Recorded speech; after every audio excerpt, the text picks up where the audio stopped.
सांगली कोल्हापूरमध्ये अधिक तीव्र ह्याला विरोध असण्याचं कारण असं आहे, ज्या ठिकाणाहून हा रस्ता जातो ते सर्व जमीन आता ओलिताखाली आलेली आहे. हा महामार्ग करायचाच आहे आणि हा करण्यामध्ये ज्याचे कंत्राट देण्यामध्ये ज्यांचे हितसंबंध गुंतलेले आहेत त्या राज्यकर्त्यांना हा पाहिजे आहे. लोकसभेच्या निवडणुकीपूर्वी घेतलेली जी भूमिका होती तेच आता समर्थनात उतरलेले आहेत. हेच विरोधात बोलत होते आम्ही रस्ता होऊ देणार नाही, आणि आता मात्र हा महामार्ग होणार आणि तो करणं गरजेचं आहे असं सांगू लागलेले आहेत. त्यामुळं ही राजकीय भूमिका जी आता काय तुम्हाला दोन गट दिसत आहेत ती दोन गट नाही आहे, तर ते सोयीनुसार घेतलेली भूमिका आहे. इकॉलॉजिकल इम्पॅक्ट जो म्हणतो तो इम्पॅक्टचा विचार केलेला नाही आहे. दरवर्षी येणाऱ्या पुरामुळे 10-15 हजार कोटीचं नुकसान जर होत असेल या रस्त्यामुळे परत त्याच्यामध्ये भरच पडणार आहे. राजकारण बाजूला ठेवून मला असं वाटतं की याचं अर्थकारण, याचं पर्यावरणीय महत्व, याची गरज हे सर्व लक्षात घेऊन हा रस्ता करावा.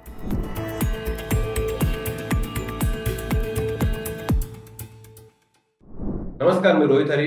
द पॉलिटिक्स मध्ये तुमच्या सगळ्यांचं पुन्हा एकदा स्वागत आहे. शक्तीपीठ महामार्गाचा विषय महाराष्ट्रात पुन्हा एकदा तापायला लागलेला आहे.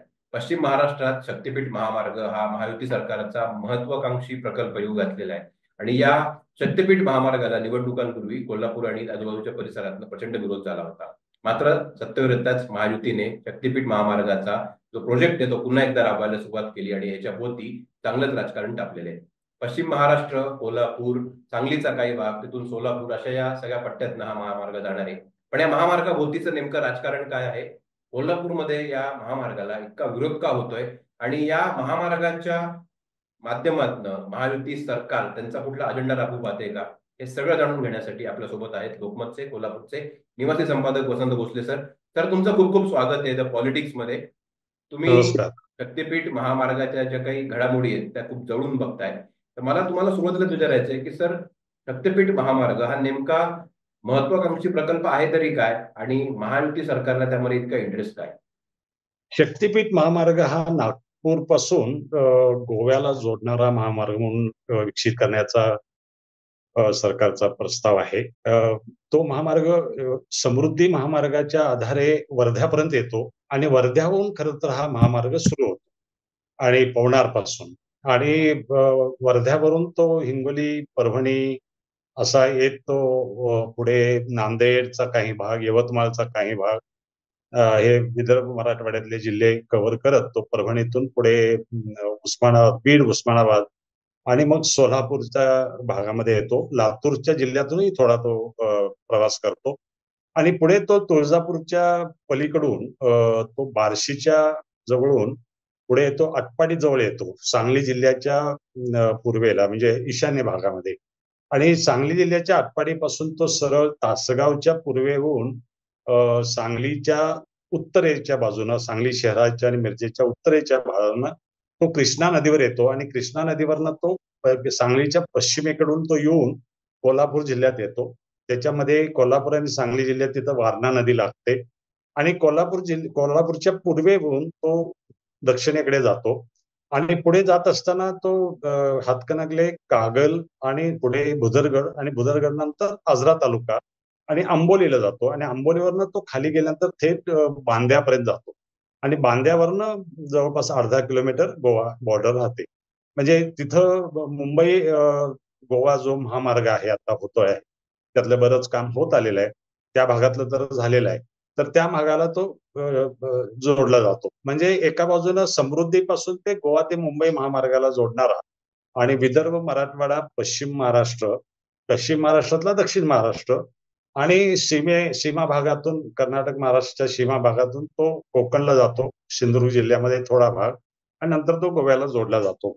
एकूण 12 जिल्हे याच्यामध्ये या जिल्ह्यातून हा रस्ता मार्गक्रमण करतो.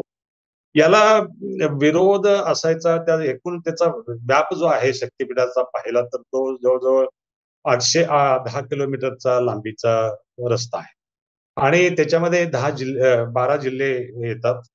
त्याचा एकूण प्रस्तावित खर्च 86,500 कोटी रुपयाचा आहे आणि त्याच्यामध्ये जवळपास 27,000 एकर जमीन, त्यातली बहुसंख्य जमीन ही 90% जमीन ही शेत जमीन आहे, म्हणजे शेती जिथं होते असा भाग आहे आणि या शेतीच्या जमिनीतून जाणारा हा महामार्ग आहे. आणि मग हा महामार्ग हा प्रस्तावित आहे अशा पद्धतीनं एक आणि ते त्याला शक्तीपीठ नाव ठेवलं याचं कारण असं की पवनार आश्रम असेल किंवा औंढा नागनाथ ज्योतिर्लिंगाचं मंदिर असेल, पुढे मराठवाड्यातले 1-2-3 मंदिर लागतात. नांदेडचा भाग लागतो. पुढे आल्यानंतर तुळजाभवानीचं मंदिर शेजारी राहतं. पुढे आल्यानंतर पंढरपूर शेजारी राहतं. तिथे पुढे आल्यानंतर सांगली जिल्ह्यात औदंबरचं दत्त मंदिर शेजारी राहतं. म्हणजे तिथून उतरून थोड्या अंतरावरती आत जाता येतं. त्यानंतर पुढे कोल्हापूरला आलं की कोल्हापूरला जेव्हा तो कोल्हापूर सांगली रस्ता क्रॉस करेल तिथून ते कोल्हापूरला येतं. कोल्हापूरच्या अंबाबाई मंदिराला जोडलं जातं. पलीकडल्या बाजूला नरसिंहवाडी आहे म्हणून नरसिंहवाडीला जोडलं जाऊ शकतं. अशा पद्धतीनं ते शक्तिपीठ जी आहेत त्यांना जोडणारा महामार्ग असं त्याला नाव दिलेलं आहे आणि त्या शक्तिपीठांना जोडणारा महामार्ग म्हणून हे विकसित करतायत. वास्तविक ह्या सर्व आता ह्याला विरोध आहे हा मुद्दा महत्वाचा आहे. प्रस्तावित महामार्ग काय आहे हे मी तुम्हाला सांगितलं याप्रमाणे ढोबळमानानं अशा प्रकारचा आहे. याला विरोध असण्याची 2-4 प्रमुख कारणं आहेत आणि त्यातलं महत्वाचं पहिलं कारण आहे, नागपूर ते रत्नागिरी हा रस्ता आत्ताच कुठे डेव्हलप होतो आहे. त्याच्यामधला सांगलीपर्यंत तो रस्ता पूर्ण झालेला आहे. नागपूरपासून सांगलीपर्यंत. नागपूरवरनं तो यवतमाळ, यवतमाळवरनं तो नांदेड, नांदेडवरनं लातूर, लातूरवरनं उस्मानाबाद, उस्मानाबादवरनं सोलापूर, तुळजापूर जवळनं तो सोलापूर जिल्ह्यात येतो आणि सोलापूरवरनं मंगळवेढा, सांगोला मार्गे तो मिरजेला येतो आणि सांगली मिरज शहराच्या दक्षिण पूर्व भागातून तो कोल्हापूरला जोडला जातो. तिथं कृष्णा नदी आहे. तिथपर्यंत तो महामार्ग पूर्ण झालाय. त्यातला कोल्हापूर ते सांगली रस्ता व्हायचा आहे आणि सांगलीवरनं रत्नागिरीचा रस्ता वेगानं काम चालू आहे. तो 1 वर्षभरात आता पूर्ण होईल. म्हणजे नांदेड, लातूर, उस्मानाबाद, सोलापूर, सांगली, कोल्हापूर हे सर्व जिल्हे त्या जो रत्नागिरी ते नागपूर रस्ता आहे त्यालाच पॅरलल येतो. मग एकाच भागामध्ये एक रस्ता आत्ताच नुकताच झालेला आहे. त्याचा टोल असणार आहे. असं असताना परत त्यालाच पॅरलल रस्ता दुसरा समांतर रस्त्याची गरज आहे का? हा एक पहिला मुद्दा आहे.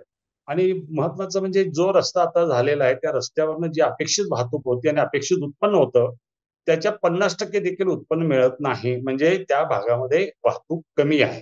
आणि विशेषतः वाहतूक कमी कुठली आहे तर ती कमर्शियल ज्याला व्यावसायिक वाहतूक म्हणतो. ट्रक आणि मोठ्या मालगाड्या किंवा जातात. त्या नागपूरकडे जाण्याचं प्रमाण कमी आहे. इथून या भागातून एस्पेशली सांगली, सातारा, कोल्हापूर, सोलापूर भागातून हैदराबाद, चेन्नई आणि कोईम्बतूर, मदुराई किंवा बेंगलोर इकडे किंवा केरळमध्ये जाणाऱ्याचं प्रमाण जास्त आहे. विशेषतः मोठ्या प्रमाणात इकडून साखर जाते आणि मोठ्या प्रमाणात इकडे खतं येतात.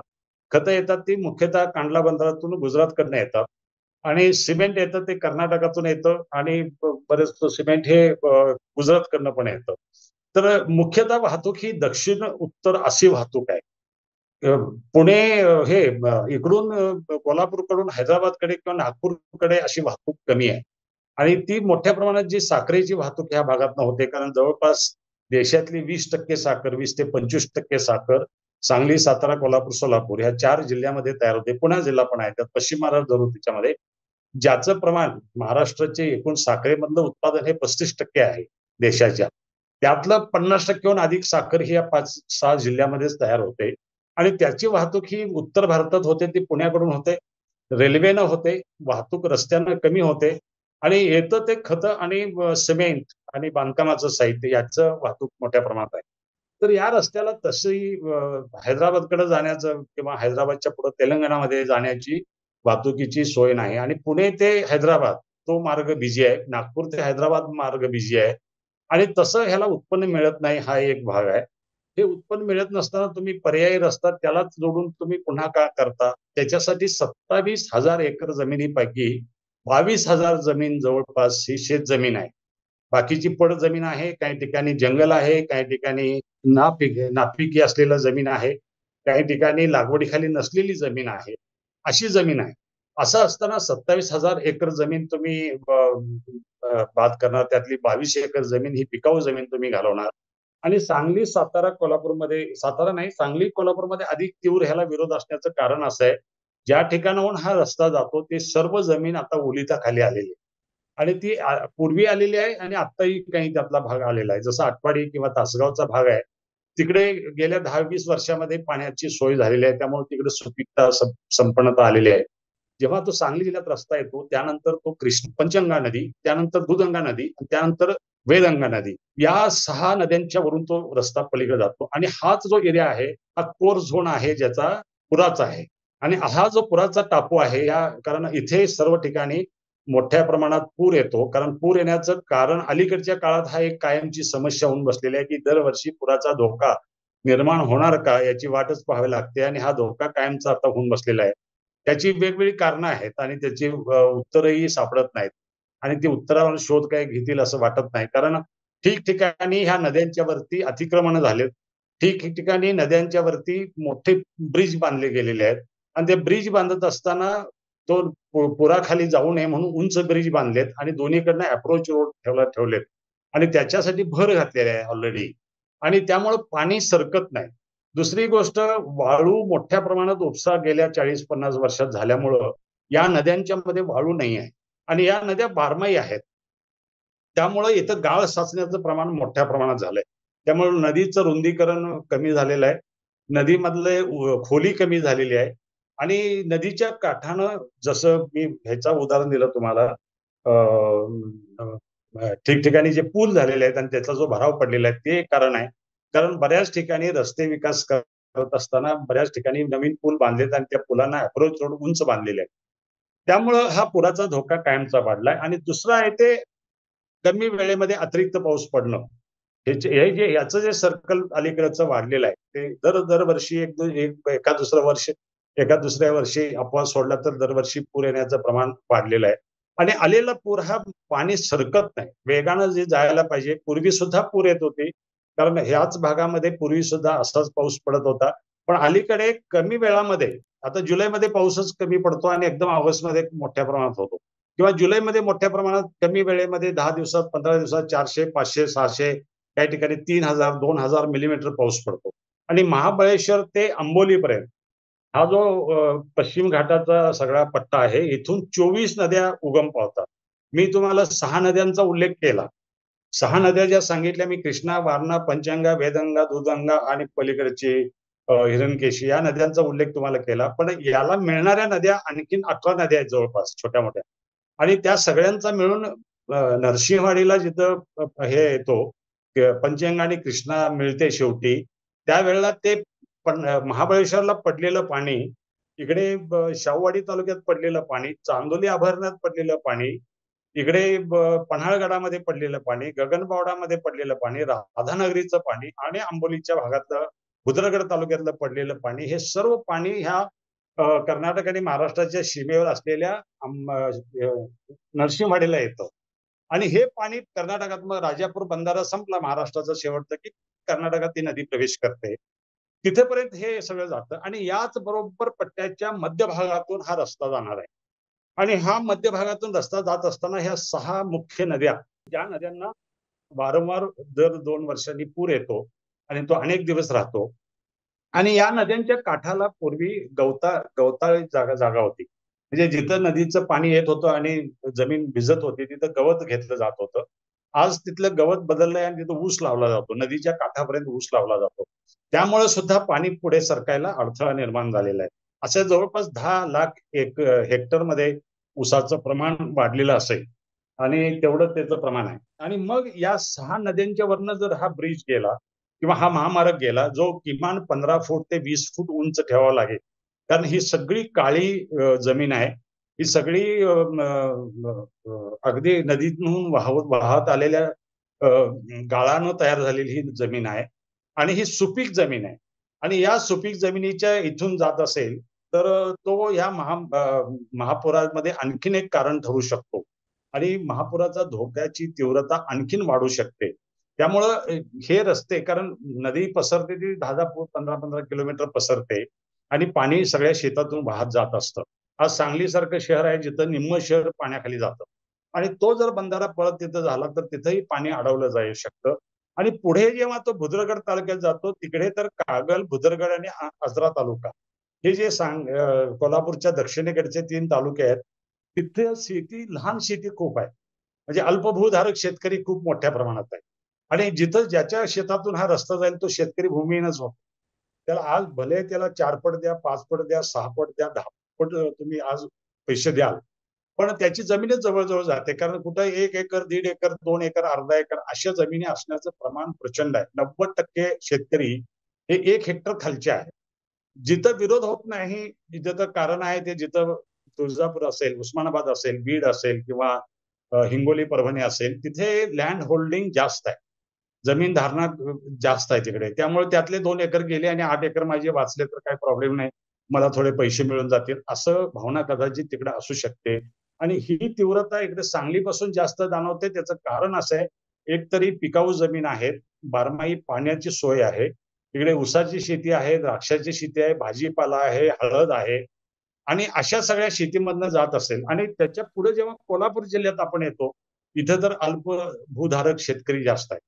आणि ह्या अल्पभूधारकाच्या शेतीच्या मधनं जर रस्ता गेला तर ते सगळे शेतकरी त्या रस्त्याच्या कडेचे जवळपास 5,000 एकर जमीन कोल्हापूर जिल्ह्यातली ह्या जमिनीखाली जाईल. आणि तेवढीच जवळपास त्याच्यापेक्षा थोडी कमी म्हणा 3 ते 4,000 शेतकरी कुटुंब की ते भूमिहीन होतील. आणि तो त्यांना धोका जास्त जाणवतो. आणि त्यामुळे मला असं वाटतं की पहिलं कारण आणि याच्यामध्ये हा रस्ता करत असताना बरं ह्या रस्त्याची मागणी कुठं होते का? ही मागणी नव्हती. गैरसोय आहे का? गैरसोय नाही. कारण आजही पंढरपूरला अनेक वर्ष लोक जातात. तर त्यांच्यासाठी मला मला इथे हा प्रश्न विचारायचा आहे. तुम्ही आता म्हणता तोच धागा पुढे न्यायचा आहे, की गरज नसताना, मागणी नसताना जेव्हा हा महामार्ग घोषित होतो, तेव्हा विचारावं असं वाटतं की शक्तीपीठ महामार्गाची खरंच लोकांना गरज होती का राजकीय गरजेतून हा महामार्ग उभारला जातो? ह्याच्या मागे काही राजकारण आहे का? मला वाटतं की याच्यामधलं राजकारण फारसं थेट राजकारण नाही, पण राजकारण्याचे हितसंबंध मात्र नक्की आहे. मी तर असं म्हणू शकतो की एवढ्या मोठ्या प्रमाणात कारण याच्यामध्ये शासनाच्या तिजोरीतून एकही पैसा घालायचा नाही. त्यामुळं शासनावर आज किती कर्ज आहे याची काही चर्चा करायची कारण नाही. शासनाला हा रस्ता पेलेल का? इतकं 86,000 कोटीचा प्रकल्प पेलेल का? कदाचित तो पूर्ण होईपर्यंत 1,00,000 कोटीपर्यंत जाईल. कारण हा अंदाजित बांधलेला आखलेला आहे. अजून ते त्याचं टेस्टिंग झालेलं नाही. जमीन कशी आहे, किती भर घालावं लागेल, किती पूल बांधावे लागतील याचे सगळे अंदाज अजूनही पूर्ण तपशील झालेले नाहीत. कारण जेव्हा हा वाद सुरू झाला तेव्हा आम्हीच अशाच बातम्या प्रश्न उपस्थित केले होते, की या रस्त्याच्या पर्यावरणीय परिणाम या भागात काय होईल याचा अभ्यास केलाय का?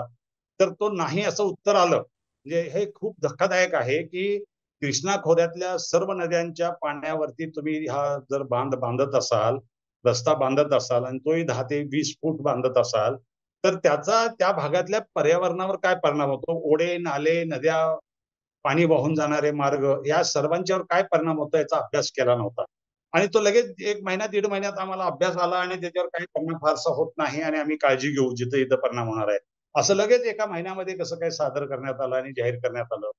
म्हणजे हा महामार्ग करायचाच आहे आणि हा करण्यामध्ये ज्याचे कंत्राट देण्यामध्ये ज्यांचे हितसंबंध गुंतलेले आहेत, त्या राज्यकर्त्यांना हा पाहिजे आहे. आणि मग त्याच्यामध्ये सर्वजणच येतात. त्यामुळं राजकीय लोकांना हा तीव्र अ, विरोध करावा का? राजकीय विरोधी पक्ष हा भूमिका घेतो का? तो पण घेत नाहीये. कारण त्यांचे हात याच्यामध्ये ओले होणार आहेत. आणि माझं असं म्हणणं आहे, की हे कंत्राट देत असताना शासनाला एक न्यायपैसा नाही, शासनावर बोजा नाही, शासनाची जबाबदारी काही येणार नाही. कारण निधी उपलब्ध करून द्यायची जबाबदारी शासनाकडून हे होणं शक्य नाही. गरजच नाहीये. कारण हे कंत्राट द्यायचे आहेत, खाजगीतनं होणार आहेत आणि वसूल कोणाच्याकडनं करायचा आहे, तर ह्या जिल्ह्याच्या हा रस्ता जो वापरतील, जे महाराष्ट्रातली जनता जे वापरेल, त्यांनी ह्याचे पैसे पेड करायचे आहेत. मग जर आमची मागणीच नाही, तर मग आम्हाला हा आमच्यावर बोजा का टाकता? एक प्रकारे आता मी सुद्धा एक संपादक म्हणून तो रस्ता जेव्हा वापरेन, मला रस्त्याची त्या गरज नाही. मला तुळजापूरला जायचं झालं तर मला रस्ता आहे. पंढरपूरला जायचं झालं तर मला रस्ता आहे आणि उत्तम रस्ता आहे. नवीनच रस्ता तुम्ही केलेला आहात. मग असं असताना मला पंढरपूरला जायची अडचण नाही, तुळजापूरला जायची अडचण नाही. तर मग मला रस्त्याची गरज नसताना मग आमच्यावर बोजा हा टाकता कशाला तुम्ही? असा प्रश्न लोकांनी उपस्थित केलाय. आणि तो रास्त आहे असं माझं म्हणणं आहे. कारण एकदा रस्ता झाल्यानंतर आपण मुंबई-पुणे एक्सप्रेस हायवेचं पाहतो. 2,000 कोटीचा रस्ता तो केला. त्याची किती वसुली झाली महाराष्ट्र शासनाने जाहीर केलंय का? आजपर्यंत पुणे-मुंबई रस्त्याचे एकूण पैसे परतावा किती आला? किती पैसे आले? आणि दुरुस्तीसाठी, मेंटेनन्ससाठी आपण किती खर्च केला? त्याच्यात काही दुरुस्ती करणं गरज भागलं, गरज वाटली किंवा काही प्रश्न निर्माण झाले म्हणून काही खर्च केला, हे जाहीर केले का? हे जाहीर केलेलं नाही. आणि त्या रस्त्याचा टोल किती वर्ष तुम्ही घेणार आहात, मुंबई पुणे एक्सप्रेसचा, हे तुम्ही सांगत नाही. 2,000 कोटी घातले होते, त्याची व्याजासह तुमची परतफेड किती झाली हे तुम्ही सांगितलेलं नाही. तसंच इथं 86,000 कोटी रुपये तुम्ही गुंतवल्यानंतर कदाचित तो खर्च वाढून 1,00,000 कोटीपर्यंत सुद्धा जाऊ शकतो आणि तो जाईलच. म्हणून मला असं वाटतं की हे जनतेवर खर्च टाकण्याची ही जी प्रथा आहे, शासनाचं तुम्ही एकही पैसा खर्च करत नाही, म्हणजे जनतेचा करत नाही. पण जनतेवर मात्र तुम्ही हा 1,00,000 कोटीचा बोजा टाकणार आहात. महाराष्ट्राच्या जनतेला 1,00,000 कोटी रुपये पुढचे 20 वर्ष भरायचे आहेत. आणि मग ते व्याजासह किती वर्ष भरायचे आहेत ते तुम्ही जाहीर केलेलं नाहीये. किती वर्ष टोल लागणार ते जाहीर केलेलं नाही. किती वाहनं अपेक्षित आहेत ते जाहीर केलेलं नाही. मग जर लोकांना असं अंधारात ठेवून तुम्ही प्रकल्प करत असतात, तर लोक विरोध केला तर त्याला मला वाटतं ते स्वाभाविक प्रतिक्रिया आहे. कुठेही आर्थिक लोकांची आता कोंडी होत नसताना 22,000 एकर पिकाऊ जमीन तुम्ही वाया घालवायची का? हा प्रश्न येतो.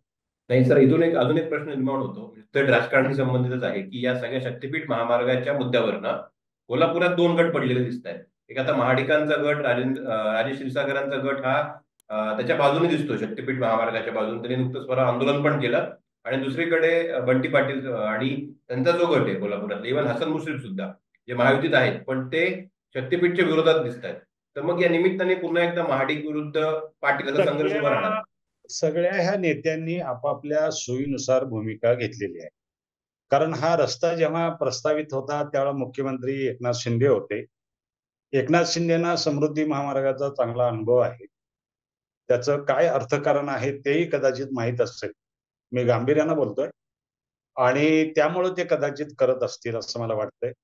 निवडणुकीच्या पूर्वी त्यांनी रेटण्याचा प्रयत्न केला आणि निवडणुकीमध्ये तो विषय इतका तापला गेला आणि निवडणुकीत त्याची चर्चा झाली. लोकसभा निवडणुकीत त्याचा फटका महायुतीला बसला आणि ज्या ज्या भागातून तो महामार्ग जातो तिथे सर्वत्र एका दुसरा अपवाद सोडला तर सर्व ठिकाणी महायुतीचे उमेदवार पडले आणि ते एक मुख्य कारण होतं. नंतर मग त्याच्यात तो रस्ता आम्ही स्थगित केला असं सांगितलं. म्हणजे होणार नाही आता, काय आता होत नाही असं लोकांची भावना झाली. मग लाडकी बहीण आली आहे, हे सगळ्या बाकीच्या गोष्टी घडल्या हे आपल्या समोर सगळ्यांच्या आहे. ते झाल्यानंतर आता सगळं संपलं. निवडणूक आता 5 वर्ष काही बघायचे नाहीत. त्यामुळे पुन्हा रेटण्याला सुरुवात केली. ते म्हणजे त्यावेळेला लोकसभा निवडणुकीपूर्वी त्याला स्थगिती दिली आम्ही. मुश्रीफांनी तर त्याचा एक जी-आर सुद्धा आणून दाखवला, की कोल्हापूर जिल्ह्यातून हा रस्ता जाणार नाही, एवढा पुरता जी-आर आणला. असं कसं होऊ शकत नाही, की हा रस्ता कोल्हापूर जिल्ह्यातून जाणार नाही. कोल्हापूर जिल्ह्यातनं गेल्याशिवाय हा रस्ता गोव्याला पोहोचतच नाही. मग तो कर्नाटकातनं नेणार आहात का? आणि कर्नाटकातनं नेण्यासाठी हा काय राष्ट्रीय महामार्ग नाहीये. हा राज्य शासनाचा महामार्ग आहे. राज्य महामार्ग आहे त्याला. तो जरी राष्ट्रीय म्हणून दाखवत असला तो राष्ट्रीय महामार्ग नाही. याच्यामध्ये गडकरींच्या मंत्रिमंडळाचा काही याच्यात संबंध नाही, मंत्रालयाचा. आणि त्या पद्धतीनं माझं असं वाटतं की लोकसभेच्या निवडणुकीपूर्वी घेतलेली जी भूमिका होती तेच आता समर्थनात उतरलेले आहेत आणि ते समर्थन करतायत. हेच विरोधात बोलत होते आम्ही रस्ता होऊ देणार नाही, रक्ताचे पाठ वाहिले तरी चालतील, अशी भाषणं त्या काळामध्ये महायुतीच्या नेत्यांनी पण केलेली आहेत.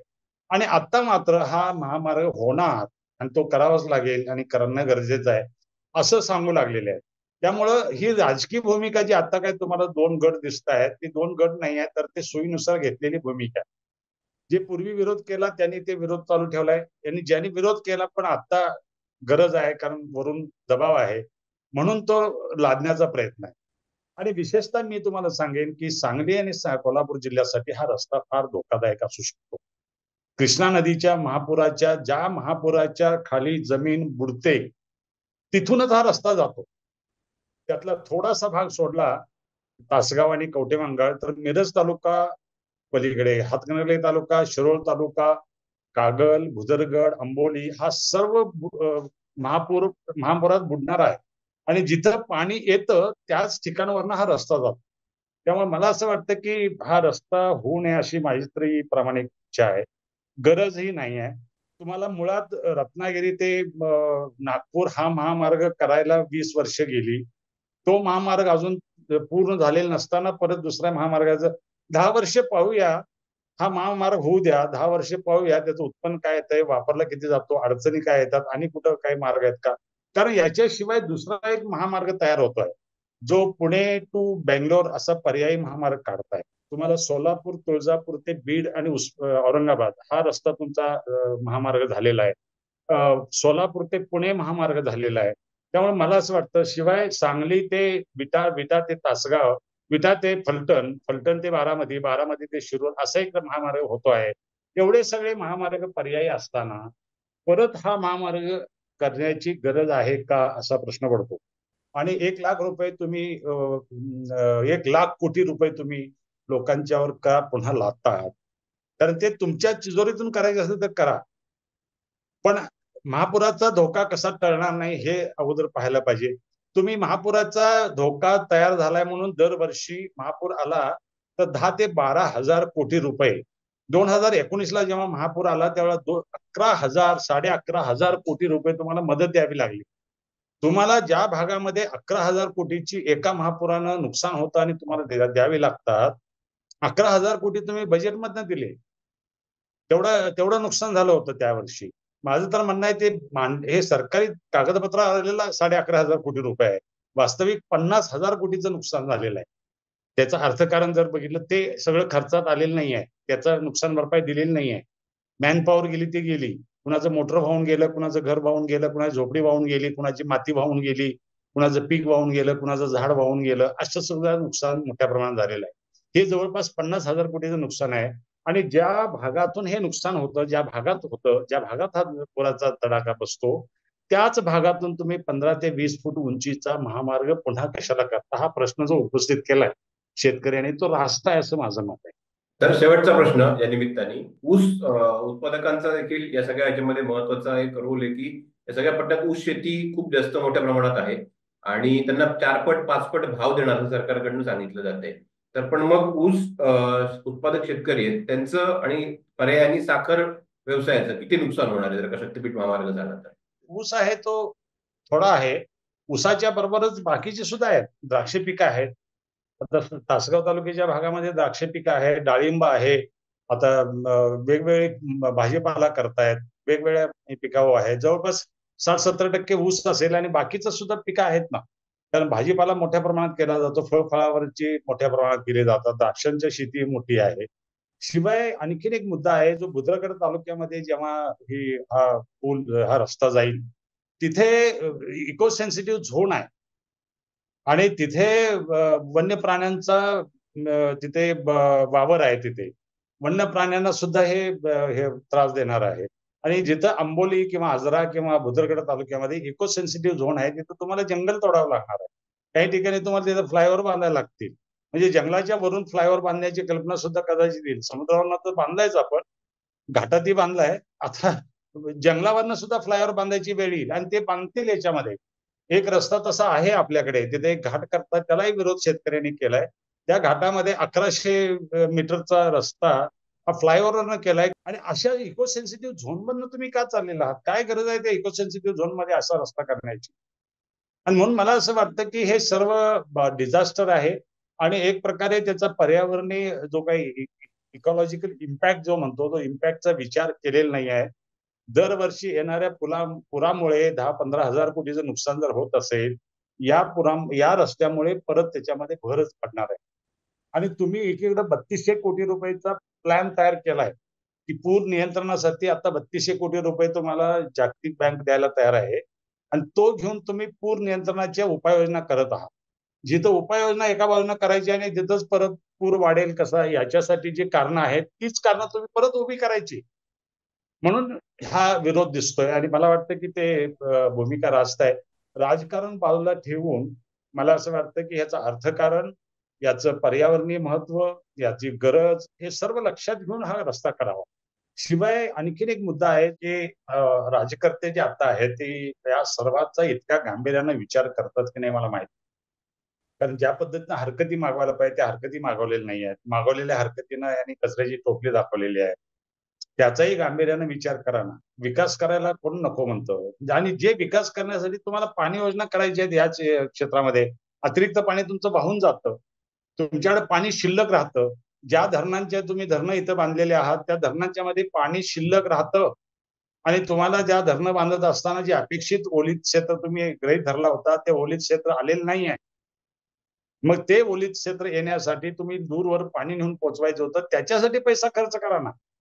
आणि तो पाहिजे तर तुम्ही लोकांच्यावर तुम्ही एकदा वेळ टाकू शकता, तुम्हाला तिजोरीतनं पैसे द्यायचे नसतील तर. पण त्याच्यासाठी पैसा उभा करण्याचं धाडस सरकारनं दाखवायला पाहिजे. ते न करता गरज नसणाऱ्या कामावर तुम्ही का करता असा प्रश्न आहे. म्हणून मला असं वाटतं की लोकांची भूमिका रास्त आहे. नक्कीच सर, आगामी काळात या शक्तीपीठ महामार्गाचं काय होणार याकडे सगळ्यांचंच लक्ष लागलेलं असेल. खूप सारे मुद्दे या शक्तीपीठ महामार्गाला जोडून पुढे आलेले. तुम्ही जसं म्हणलात तसं अगदी एक थोडी व्हॅल्युएशन करतो की परवा सावंतवाडी तालुक्यामध्ये वाघीण मेल्ली सापडली. एक वाघ या इकोसेन्सिटिव्ह झोन मध्ये सापडणं आणि याच पट्ट्यातनं सगळा हा महामार्ग जाणार आहे. आंबोलीच्या घाटाला बायपास करून ते बोगदा करणार आहेत अशी माहिती मिळते. त्यामुळे या सगळ्या प्रश्नांचा विचार सरकारने केलाय का आणि सरकार याच्यावर काय करणार आहे बघणं फार महत्वाचं ठरणार आहे. आगामी काळात हा मुद्दा नक्कीच पश्चिम महाराष्ट्र आणि कोल्हापूर सारख्या ठिकाणी कळीचा मुद्दा बनू शकतो आणि सरकारला त्याची नोंदी घ्यावीच लागेल. प्रेक्षकांना विनंती आहे, तुम्ही हा व्हिडिओ जर का बघत असाल तर तुमच्या प्रतिक्रिया जरूर नोंदवा. शक्तीपीठ महामार्गाबद्दल तुमचं मत हे महत्वाचं ठरणार आहे. आणि सगळ्यात महत्वाचं म्हणजे द पॉलिटिक्स चॅनलला सबस्क्राईब करायला विसरू नका. सर, तुमचे खूप खूप आभार. तुम्ही आम्हाला वेळ दिला आणि खूप महत्वाची माहिती दिली. धन्यवाद. थँक्यू.